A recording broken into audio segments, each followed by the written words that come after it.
Hey guys, welcome to my channel. Please click on the subscribe button to subscribe to my channel and hit the bell icon to get notified when I upload new videos. Hey guys, in this session we are going to look at how to create a custom AMI. Now before we jump into creating a custom AMI, let's understand what is a AMI. Now AMI stands for Amazon Machine Image and it is a template that contains the software configuration. So it basically contains information like what operating system you are going to run, what application servers it is going to contain, what applications it is going to contain, and other informations. Now when we talk about your AMIs, we have public AMIs and we also have private AMIs. Now public AMIs are like your community AMIs that anybody can use, and the private AMIs are the AMIs that are controlled, only restricted people can access those AMIs. Now AMI is what we use when we want to launch an instance.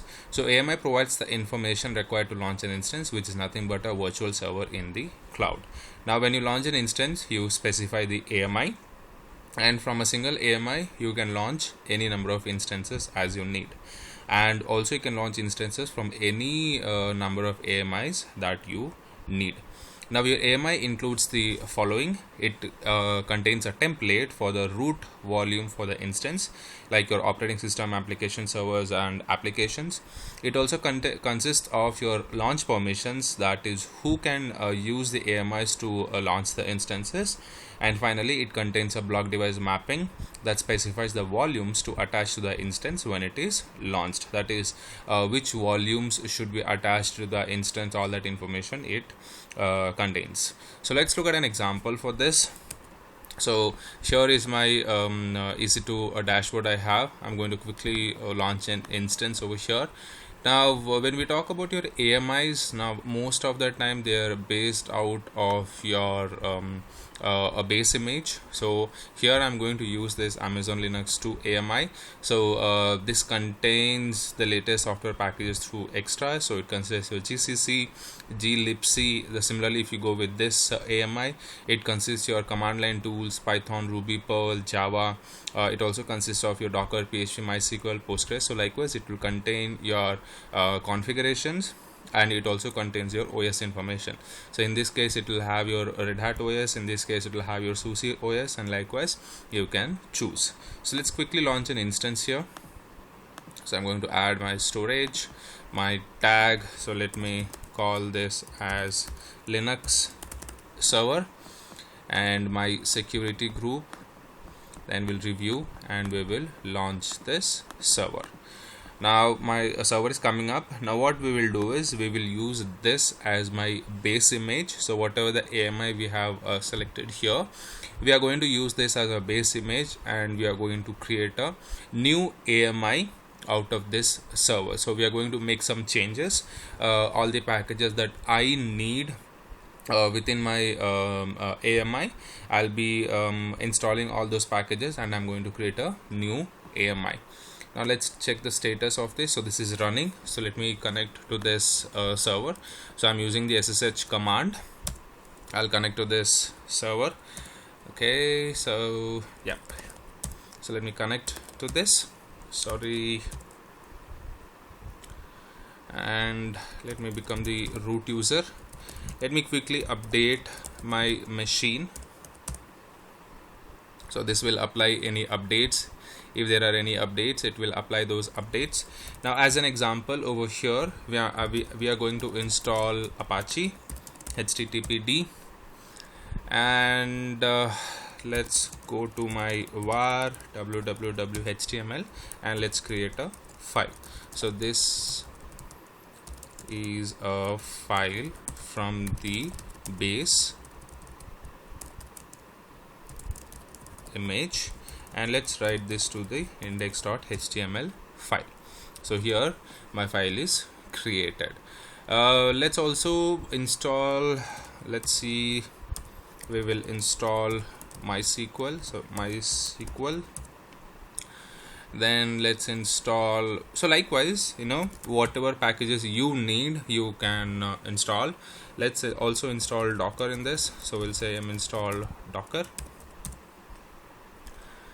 and my Docker should be installed, so just give it a couple of minutes and they should install the Docker for you. And my Docker is installed. So I have my Docker, I have my SQL. Let's check if we have Java.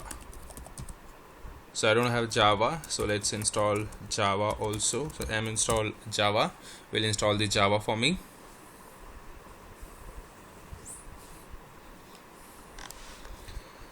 So give it a couple of minutes.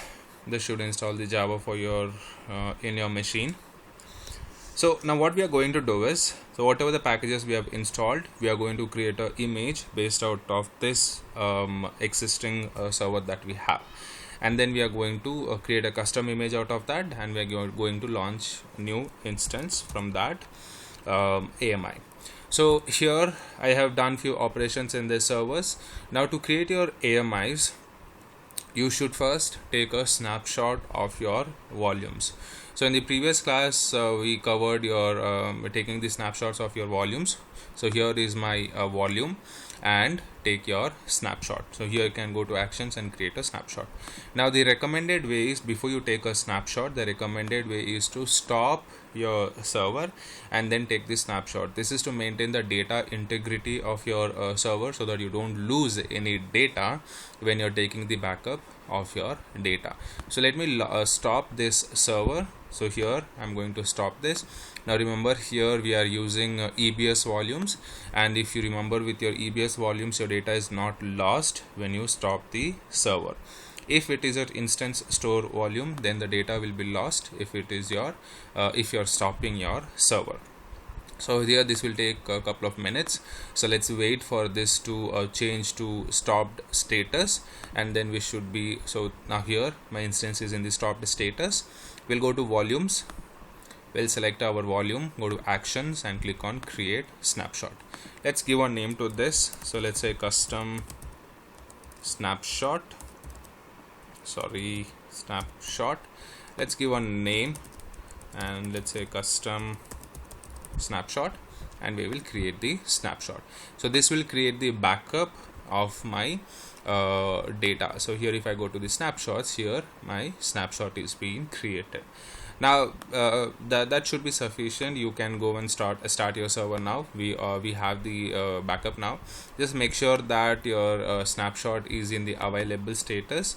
Here right now my backup is in progress, so we'll have to wait for this to change to available status. Here you can see the volume, from which volume the backup is being taken.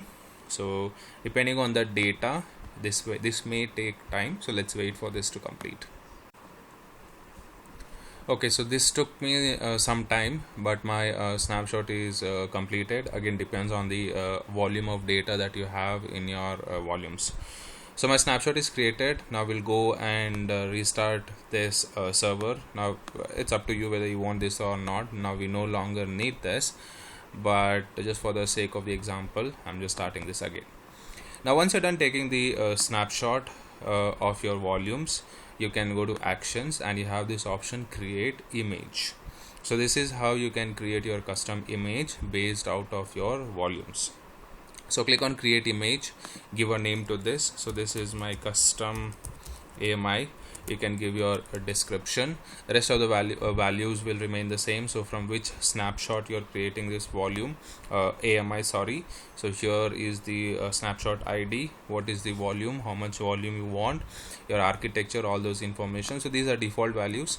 You can keep the default values as it is. Then click on create, and this will start creating a AMI for you, and here is the AMI ID. Now if you go to this AMI section over here, you should see your custom AMI in the available status. So here you will see you have public images and private images. Now owned by me are the images that I own. Private images are the images that are being shared or I'm sharing with other accounts, and then public images are the images that anybody can use. So as of now we have 1,35,338 AMIs that anybody can use. And this is where you should also find the instance store. So if you go with your root device type, you will find your instance store volumes. So we have 9027 AMIs that uses your instance store volumes. So if I go to my owned by me, I should see my AMI created, and now you can start using this to launch your instances.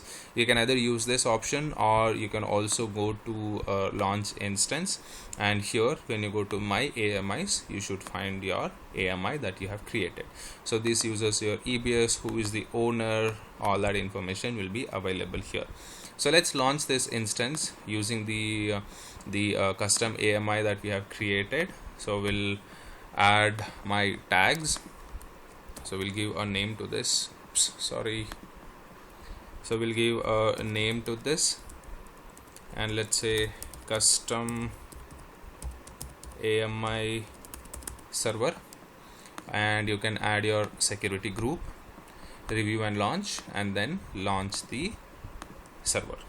So this will start up your server. Let's wait for this to change the status to running. So this is my old server that we used as the base, and this is going to be my new server with some modifications. So what we have done is, the image, the AMI that we used here, we have taken that as the base, we have made some modifications, and we have launched a new server out of the new AMI that we have created. So let's wait. So here it is running. So let me quickly connect to this.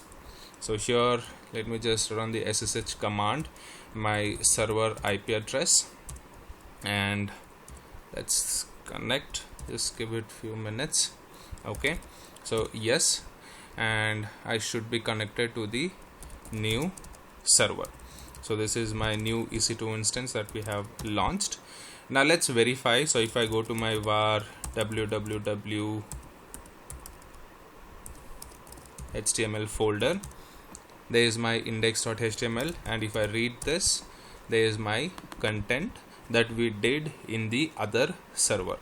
And then if you also check your Docker, there's my Docker installed, MySQL is also installed, and if we check my Java version, my Java version is also readily available for me.